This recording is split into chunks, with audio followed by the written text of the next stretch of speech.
जय माता दी। मैं हूं हेमा भारती और आप देख रहे हैं मेरा चैनल माँ हेमा चैनल।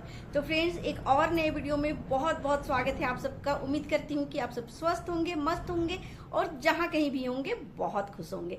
और हमेशा की तरह माता रानी की कृपा से मैं भी बहुत खुश हूँ।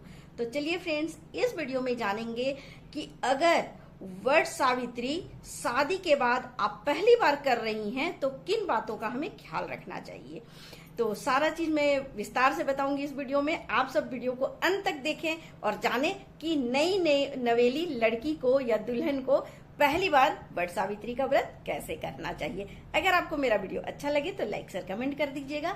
मेरे चैनल में नए हैं तो चैनल को सब्सक्राइब कर दीजिएगा, बेल आइकन प्रेस कर दीजिएगा ताकि मेरे वीडियो के नए नोटिफिकेशन सबसे पहले आप तक पहुंचे। आप भी मेरे जैसे ही माता रानी के भक्त हैं तो मेरे कमेंट बॉक्स में जय माता दी लिखना ना भूलें।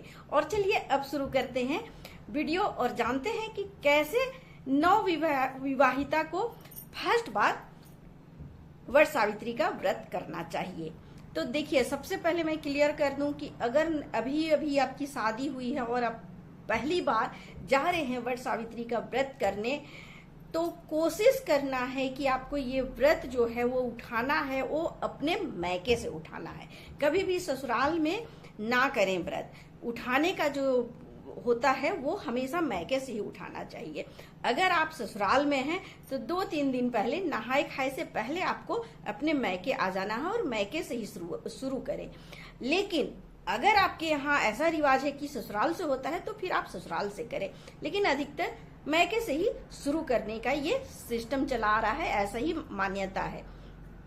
अपने अपने घर का देख लीजिएगा कैसे होता है। जो जनरल चीज है मैं वो बता रही हूँ आपको। तो ये हो गया कि आपको मैके से ही आपको वट सावित्री का व्रत जो है वो शुरू करना है। दूसरी बात है कि सामग्री जो है वो कहाँ का रखें, ससुराल का या मैके का। तो इसमें भी देखिए बहुत बड़ी बात है। ऐसे तो देखिए हर साल आप करेंगे ससुराल का ही सामग्री से वट सावित्री का व्रत, हर साल तो वैसे ही करती हैं सुहागनें। लेकिन जब प्रथम बार आप मैके में आई हैं और मैके से शुरू कर रही हैं अपना त्योहार व्रत, तो आपका सामग्री भी मैके का ही होगा। मैके तरफ से ही आपको सारा सामग्री का व्यवस्था करना है, ना कि आप ससुराल से मंगवा लें। मैके में रह के मैके का सामग्री भी इस्तेमाल करें और फिर आप व्रत करें। ये हो गई दूसरी बात। तीसरी बात कि क्या अगर आपके पति नहीं हैं तो क्या करें। आप मैके में आ गए, अब पति देव भी तो हो सकता है कि नहीं आएंगे साथ में ना। आप तो आप आई हैं, पति तो नहीं आएंगे, हो सकता है उनका ड्यूटी है, कुछ और भी कार्य है, तो हो सकता है नहीं आएंगे। अगर आ गए तब तो बहुत अच्छी बात है, तब तो आप पूजा कर लेंगे। लेकिन अगर पति देव नहीं आए हैं आपके मैके में तो आप कैसे व्रत करेंगे। कोई बात नहीं है, आजकल तो इतना मतलब सोशल मीडिया का सुविधा हो चुका है कि वीडियो कॉल करके और पूजा कर लें उनका पति देव जी का। और अगर नहीं, ये भी सुविधा नहीं है तो फोटो है ना, फोटो से आप काम चला सकते हैं।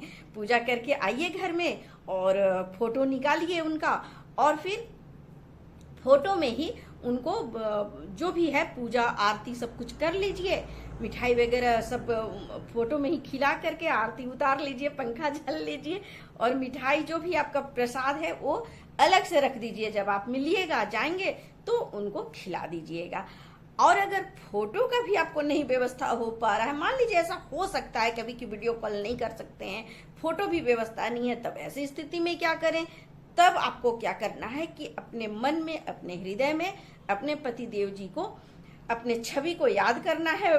पति देव जी के छवि को याद करना है अपने हृदय में, अपने मन के मंदिर में, और वहीं पर उनको याद करके और पूजा कर लेना है। तो ये हो गई बात।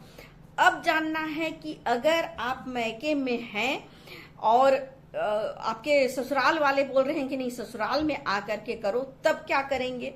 तो देखिए, अगर उनका जिद है कि नहीं आकर के आप तुम ससुराल में ही करो, तो फिर आप पहले समझाएं, बताएं कि नहीं ये तो होता है मैके से ही, तो अनुमति लीजिए। और अगर फिर भी कहते हैं ससुराल वाले कि नहीं ससुराल से करो, तो आप खुशी खुशी आप ससुराल से ही शुरू कर सकते हैं। तो ये हो गया।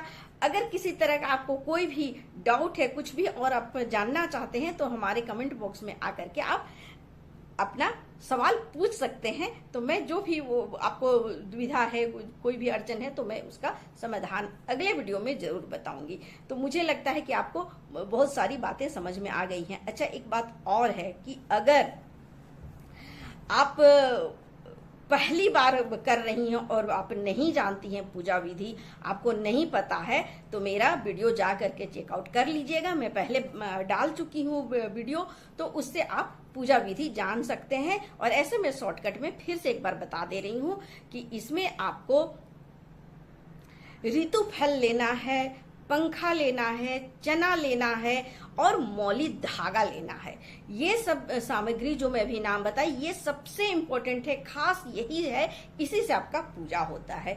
तो क्योंकि देखिए, मौली धागा जिसको कि कलावा भी बोलते हैं, या अगर ये नहीं आपको हो रहा है, नहीं जुगाड़ हो रहा है, तो कोई नॉर्मल धागा भी ले करके और आप उससे वट वृक्ष में फेरा दे सकते हैं। क्योंकि देखिए, इस धागा का ही इम्पोर्टेंट है। क्यों? क्योंकि इससे ही ना फेरा दिया जाता है वट वृक्ष में, तो ये फेरा देंगे।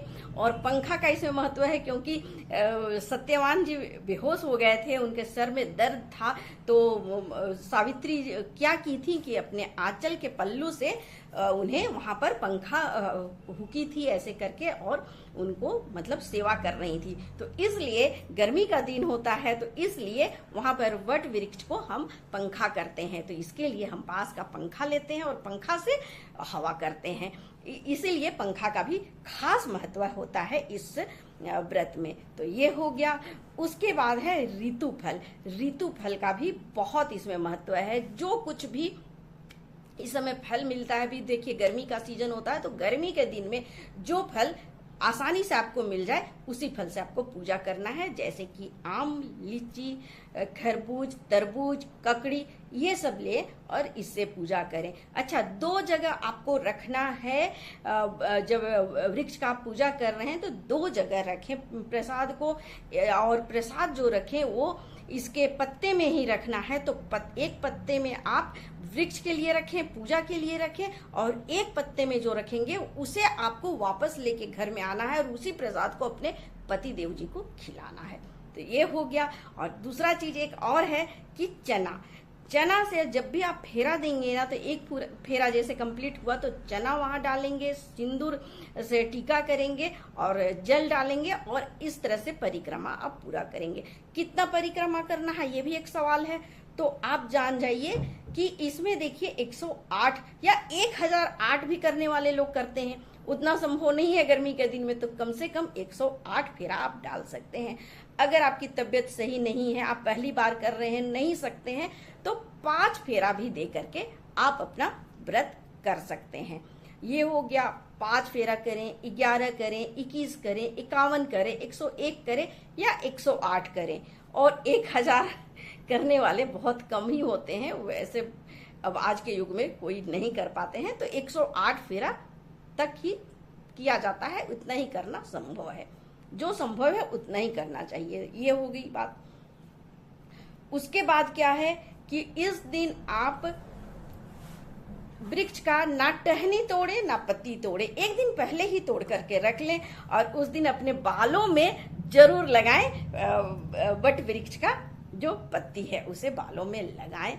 इससे क्या होता है ना कि आपको सदा सुहागन रहने का आशीर्वाद मिलता है। इसलिए इस पत्ती को लगाते हैं और हम आशीर्वाद पाते हैं वृक्ष से कि हम सदा सुहागन रहें, हमारा सुहाग अमर रहे और हमारा सुहाग खूब तरक्की करे, स्वस्थ रहे और जहां भी रहें खुश रहें, अच्छे से रहें और हर कदम में उन्हें सफलता मिले। यही प्रार्थना कीजिएगा।